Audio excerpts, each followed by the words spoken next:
Camarades, salut. Camarades, salut. Ensemble, unis et solidaires. Là, vous partagez, vous mettez les cœurs. Voilà. Vous avez vu, j'ai dit que le peuple est impatient pour une transition civile. Le peuple guinéen est impatient. Ce qui se passe aujourd'hui en République de Guinée, il faut que vous sachiez que, c'est-à-dire le ridicule, c'est parce que ça ne tue pas. Sinon, ils allaient tous mourir. Tous ceux qui sont aujourd'hui avec le mouvement du GMD, c'est-à-dire si le ridicule tuait, vous allez tous mourir. Partagez, hein, pour ne pas qu'il signale le live. Mettez les cœurs, s'il vous plaît. On ne va pas être long ici, on ne va pas durer ici. Donc, faites passer le message. Voilà. Les Guinéens ont beaucoup souffert. Les Guinéens ont beaucoup souffert. Nous n'avons pas besoin de ce que vous êtes en train de faire. Regardez aujourd'hui, vous avez déjà commencé à placer vos pions. Vous êtes en train de mettre un gouvernement de continuité. Ça ne marchera pas. Depuis le 31 décembre 2024, on vous a dit que ça ne marchera pas. Mais qu'est-ce que vous ne voulez pas comprendre? Depuis le 31 décembre, on vous a dit que ça ne marchera pas. Donc, chers compatriotes, il faut que le peuple de Guinée se réveille maintenant. Je sais que le réveil sera brutal. Parce que tout ce que vous êtes en train de faire, c'est zéro. Vous avez fait le recensement sans les opposants. On vous a dit que c'est zéro. Merci pour les cœurs. Hein. Partagez au maximum, s'il vous plaît. Ismaël Diallo, Saliou, tout ça là. Merci, hein. Merci Barry à tous. On vous a dit que le recensement, c'est zéro. Vous avez fait le recensement à votre guise. Vous avez mis des personnes, c'est-à-dire vous-même, c'est-à-dire en tant que Guinéen, vous-même, vous avez refusé des Guinéens pour se recenser. Et vous dites que vous êtes là pour la nation.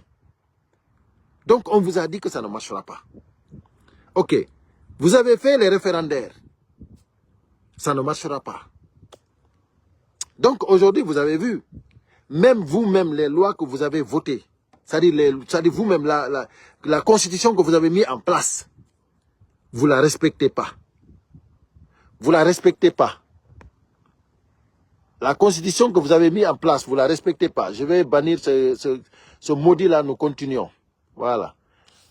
Je bannis ce maudit. Celui qui vient ici, il sort de notre sujet ici. Je le bannis ou bien après le live, je le bloque, c'est terminé. C'est-à-dire quand je te bloque, tu ne vas plus me revoir. Tu ne vas jamais me revoir, c'est terminé. Nous sommes là pour le rouge, jaune, vert. Ce n'est pas pour des maudits comme vous là. Ce n'est pas vous. C'est-à-dire il y a des maudits que... C'est-à-dire moi, je ne comprends même pas. Aujourd'hui, le pays est comme ça. Et il y a des maudits qui sont là. Même si tu ne supportes pas le rouge, jaune, vert. Mais tais-toi. Tais-toi. Vous dites, Mamadi, le lion noir, le lion noir. Où est le lion noir? À 42 ans, il est là, il est foutu. À 42 ans. Avec toute la sécurité qu'il a... C'est-à-dire, imaginez-vous toutes les mesures de sécurité que Mamadi Doumbouya a utilisées. Regardez les chars qu'il a emmenés. Regardez comment dirais-je, les forces spéciales, comment ils sont armés. L'autre jour, il a utilisé plus de 43 millions de dollars aussi pour renforcer sa sécurité. Avec tout ça, il est atteint. On vous a dit que c'est Dieu qui est fort. On vous a dit que, c'est-à-dire, le parjure ne pardonnera jamais. On ne vous a pas menti. C'est la vérité. Mamadi Doumbouya, aujourd'hui, c'est le parjure. Voilà. Donc, je reviens sur nos moutons là. Regardez. On vous a dit, même la constitution qu'ils ont mis en place, ils ne l'ont pas respectée. Dans la constitution qu'ils avaient mis en place, c'est-à-dire, comment dirais-je, c'est-à-dire, si tu es malade et que tu vas à l'hôpital, l'État couvre les 80%. Aujourd'hui, il y a des gens même qui sont accidentés. Accidents. On ne les touche pas en tant qu'il n'y a pas d'argent. Et vous êtes là, vous pensez que nous sommes là pour blaguer. Non, non, non. Donc voilà, mes chers compatriotes, la République de Guinée, le peuple de Guinée réclame une transition civile. Donc, je sais que aujourd'hui, vous avez tous peur. Aujourd'hui, beaucoup veulent prendre le pouvoir, mais ils ont peur. Vous n'allez pas vous en sortir. De toute façon, vous n'allez pas vous en sortir. Parce qu'on vous a toujours dit que c'est le peuple qui a raison. C'est le peuple qui donne le pouvoir. Mamadi Doumbouya, il a toujours gouverné par les armes. Et il va périr par les armes. Et là maintenant, la deuxième chose qui est plus grave, c'est que même s'il échappe l'arme, il ne va pas échapper l'arme fatale. Parce que là, il a affaire avec le bon Dieu. Nous, ce n'est pas nous qui l'avons souhaité ça. Moi, je fais partie des gens qui ont soutenu Mamadi Doumbouya. Le libérateur, on l'a soutenu, il y a des vidéos. Faites des recherches, vous allez voir des vidéos où Ilo et la diaspora africaine a soutenu Mamadi Doumbouya en tant que libérateur. Et nous l'avons souhaité le meilleur. Nous avions pensé que le John Rawlings qu'il avait dit, qu'il allait être le John Rawlings de la République de Guinée. Il s'est réclamé lui-même d'être le John Rawlings de la Guinée. Et nous avons cru à ça. Aujourd'hui, si Mamadi Doumbouya n'a rien fait de tout ça, et qu'aujourd'hui il est atteint par une maladie qui n'est pas curable, mais ce n'est pas notre problème. Mais ça, ce n'est pas notre problème. C'est Mamadi qui a bousqué, c'est lui-même qui a cherché. C'est lui qui a cherché et il a trouvé. C'est-à-dire le parjure ne pardonne pas.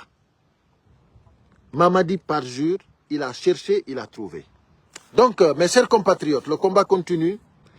Le peuple est impatient. Nous attendons une transition civile. Après toutes les mesures de sécurité que vous avez prises, regardez à Kaloum. C'est-à-dire, personne ne peut rentrer à Kaloum sans être fouillé. Vous vous rendez compte? Avec toutes les mesures qu'ils ont mis, de filtrage qu'ils ont mis à Kaloum, c'est-à-dire, Mamadi Doumbouya, il a peur. L'entourage de Mamadi Doumbouya, ils ont peur. Je vous dis la vérité, ils ont tous peur. On vous a dit, ce n'est pas l'armée, ce n'est pas les armes qui commandent, qui dirigent un pays. C'est le peuple. C'est le peuple. C'est le peuple qui doit sécuriser son président de la République.